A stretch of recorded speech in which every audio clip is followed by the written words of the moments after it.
It's no secret President Biden has different ideas when it comes to religious liberty.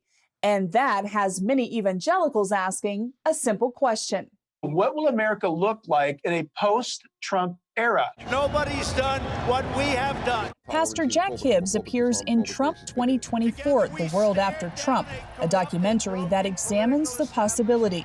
President Donald Trump fought for religious freedom like no other president in modern history. It was important to him that we gave the people the word. He would often say to the pastors, "Give your flocks the word," which I thought was an amazing statement that a U.S. president would tell pastors to give people the word of God. Trump's push of free speech for pastors, pro-life policies, and a level of support for Israel never imagined by previous presidents offered a stark change to President Obama's numerous decisions that put Christians on edge.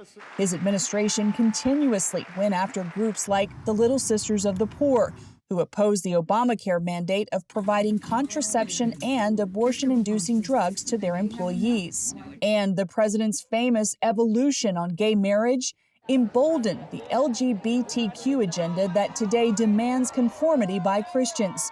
Now, many Americans wonder if the Biden administration will be a reboot of his time working for President Obama. I kind of sense, and I hope I'm wrong, I really want to be wrong, that a door could be closing on our religious freedoms.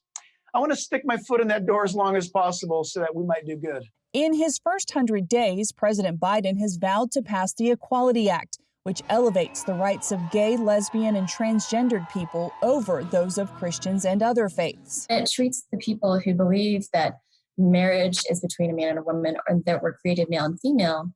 It treats our beliefs as race, as the equivalent of racist bigotry. The Equality Act goes further, removing conscience protections that allow doctors and nurses to refuse to perform abortions, and gutting the Religious Freedom Restoration Act, which passed nearly unanimously in 1993. That part would leave people of faith without legal recourse when their freedoms are trampled, a move that would mark a major departure from existing federal law. And the Equality Act passed the House of Representatives last year, but was blocked in the Senate. Gordon. Well, Jennifer, now that there's a Democrat majority in the Senate, what kind of legislation do you think we're going to get? Will the Equality Act come back, and will it pass? Well, I think it's certainly going to come back. And I think, excuse me, we're certainly a lot closer today than we were last year at this time. Last year at this time, we had a Senate Majority Leader, Mitch McConnell, who refused to bring the House legislation on the floor for a hearing. We also had a President Trump, who said that if it passed the Senate, that he would veto it. Today, this is one of President Biden's top priorities. This is something he said he wanted to get done in his first 100 days. However, Senator Joe Manchin, a Democrat from West Virginia, who is perhaps the most powerful person, one of the most powerful people in Washington today, has said that he is not comfortable with the Equality Act as it passed the House last year. And so it looks like it would have some hurdles in the Senate, and perhaps there are others beside Manchin, but certainly he would be enough to stop it. But it's closer than it was last year. Well, let's talk about another piece of legislation. It's called the Do No Harm Act. What is in that bill? Well, the Do No Harm Act sounds pretty good, right? But critics say that it is very dangerous, and this affects the Religious Freedom Restoration Act, known as RFRA. This is a law that passed in 1993. Pretty miraculously, it passed nearly unanimously out of both houses. The vote in the Senate, I think, was 97-3, and it was signed into law by President Bill Clinton.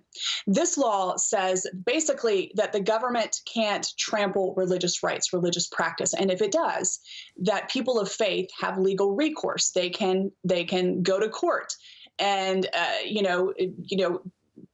lay their case out. But activists say that the RFRA has been used as a weapon. It's not just protecting people of faith, it is harming people in the LGBT community. It's harming women. They say, just look at the Hobby Lobby case. That's the case, remember, when the owners of Hobby Lobby went all the way to the Supreme Court because they did not, as a company, want to comply with the part of Obamacare and provide birth control and abortion-inducing drugs to their employees as a matter of conscience, as a part of their Christian faith. They didn't feel comfortable with it, and they won. And activists say, aha, that shows you that women were harmed by RFRA. It was protecting the conscience of the family that owns Hobby Lobby, but it was hurting the women. And so the Do No Harm Act is designed to fix that.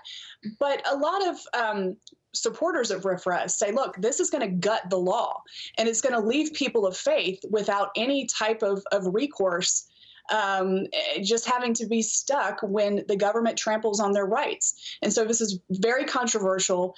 By the way, Gordon, this was introduced last year by then Senator Kamala Harris. So this is something that certainly has support in the White House, and we'll see what happens with that this year. Well, break it down for us in terms of how this kind of legislation affects everyday Christians, and perhaps let's just take it right to every church. So if a church has a deeply held Christian belief, adheres to the teachings of the apostles, but they have health care insurance, what does this legislation mean for them? Well, it means that the government could dictate, what it thinks is right. I mean, it could dictate what your values have to be in terms of where you're putting your money and what you have to offer your employees. And I think at the bottom line, Gordon, for all of this legislation, whether it's the Equality Act, the Do No Harm Act, or anything else, we're talking about the exercise of religion. The First Amendment says that Congress shall make no law respecting an establishment of religion or the exercise thereof. We don't check our faith when we step over the threshold of our church, when we step out of our car, when we step out of our house in the morning. Certainly, as Christians, we are followers of Christ always. And we operate with a biblical worldview, the same with people of other faiths. And so I think if you look kind of step back, all of this legislation affects and potentially affects, and some people say will definitely affect Americans' ability to exercise their faith in all facets. If you're a doctor and you are a Bible-believing Christian, should you be forced to perform an abortion? Should you be forced to participate in a gender reassignment surgery if you are a Christian nurse or someone who, is opposed to that? So these are the things that the government could put its hands into. And with some of this legislation, Christians and other people of faith would then have no legal recourse if they feel like their rights are being trampled.